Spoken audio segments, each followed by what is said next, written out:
What's going on, everyone? Jeremy here from the Quartering, and Hollywood's at it again. Look, sometimes it feels uncomfortable to talk about these topics because it's weird. It's just weird that we live in this world where one particular group of people, it's not just okay, but actively promoted to discriminate.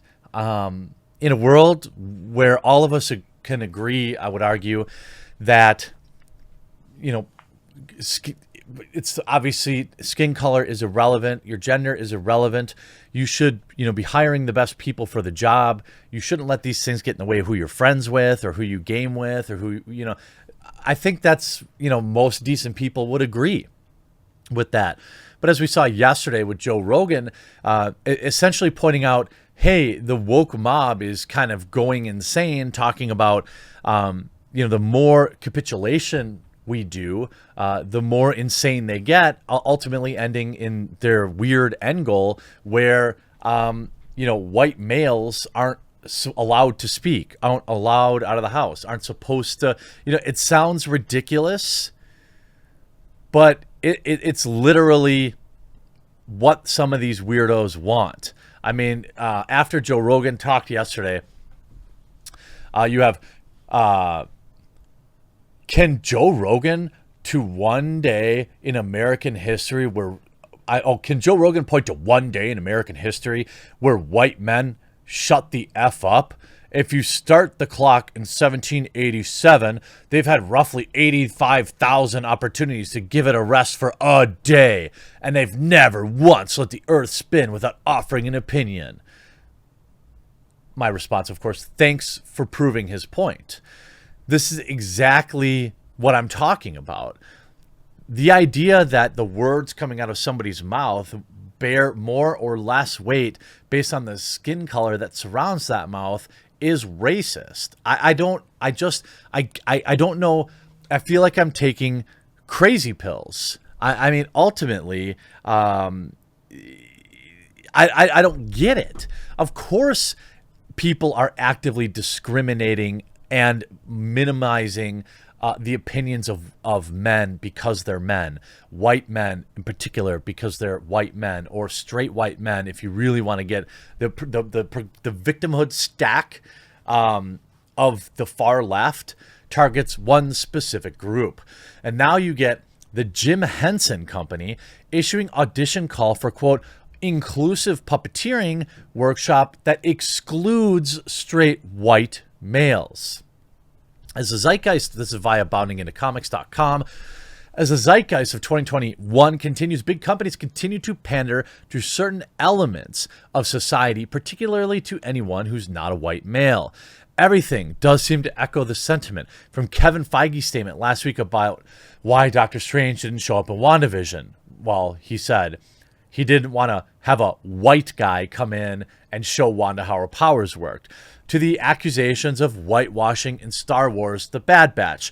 To add to this continuing bandwagoning, the Jim Henson Company posted an audition call to Twitter this week for top talent and new creative voices from diverse communities and backgrounds to train as puppeteers in the Jim Henson technique. Described by the company as an inclusive workshop, the program's criteria states Los Angeles company is currently looking to train members of the LGBTQ community, plus people of color and women of all cultural backgrounds. This is ridiculous. The workshop also requires an applicant to submit a short sample of their puppetry and or their comedic work and will take place across 5 days. Furthermore, the audition call also notes that even if one participates in the workshop, it does not guarantee employment. Absent from the audition announcement, white males. Yeah, of course.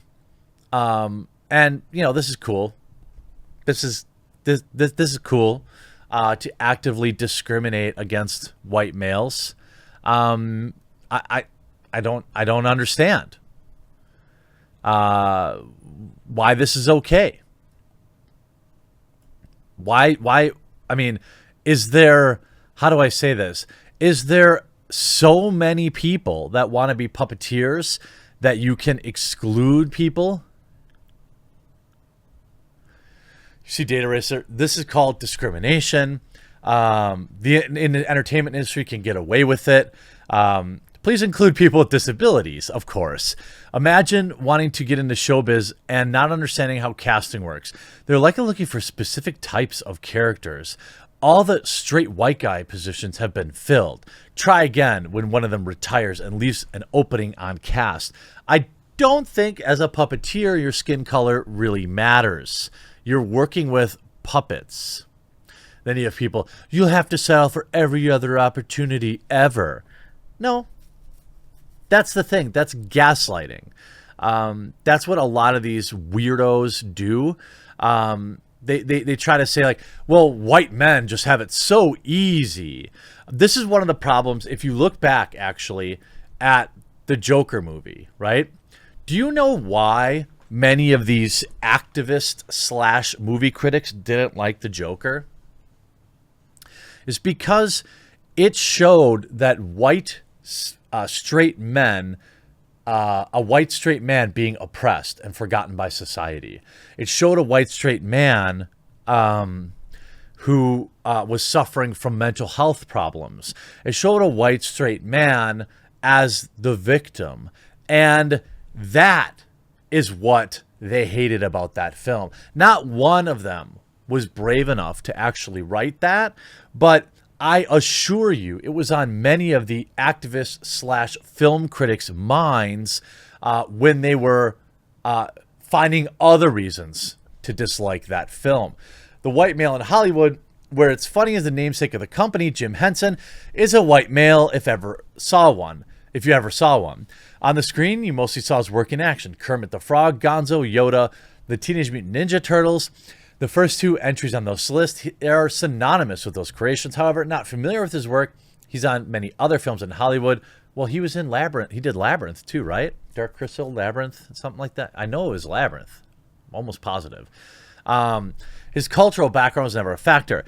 The continued push in the entertainment industry against the white male is notable. Look, if you want to make opportunities available to other people, you want to find out why they're not applying for the job and then make changes, I think that that's noble. But to specifically ban one race is disgusting. And I don't know, how we got here, where it's like, these things are bad if you said them or did them to any other gender or race. But this particular one, it's totally fine.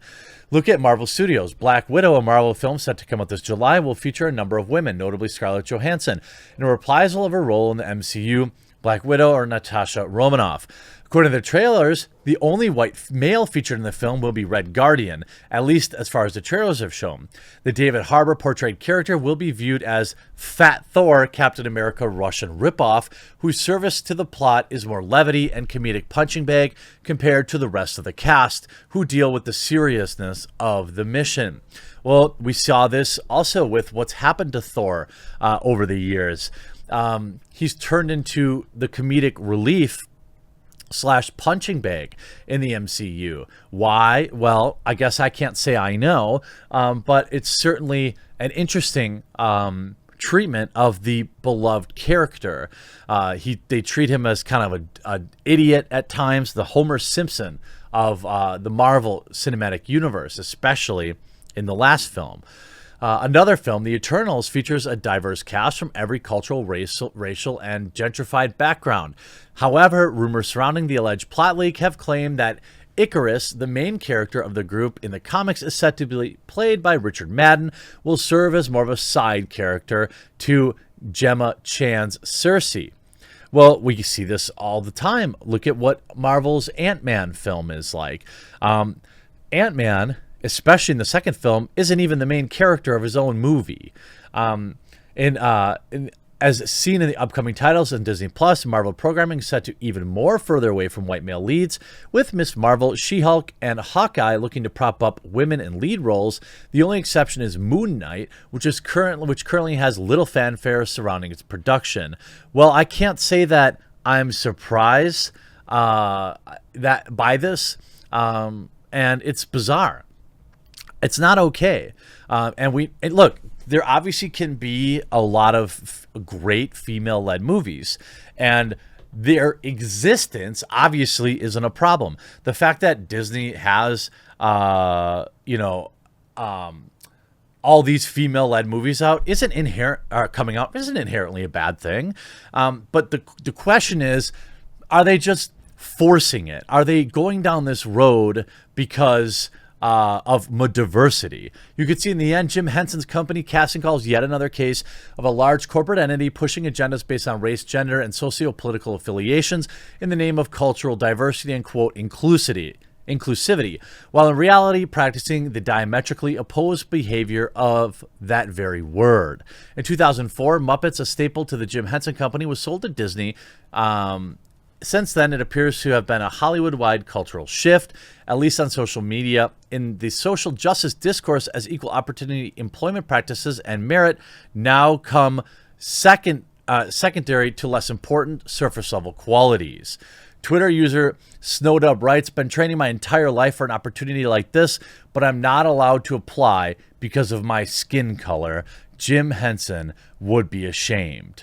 This is discrimination. White people not welcome. Calling everyone who's not a cis white male. Why not just be upfront about it? I would fully support this if it weren't for, quote, women of all backgrounds. You're giving one more advantage to the single most privileged social group in the modern world, cis white women." This is not okay, and people need to continue to fight back against this. I hope you enjoyed this video. We'll talk to you again real soon.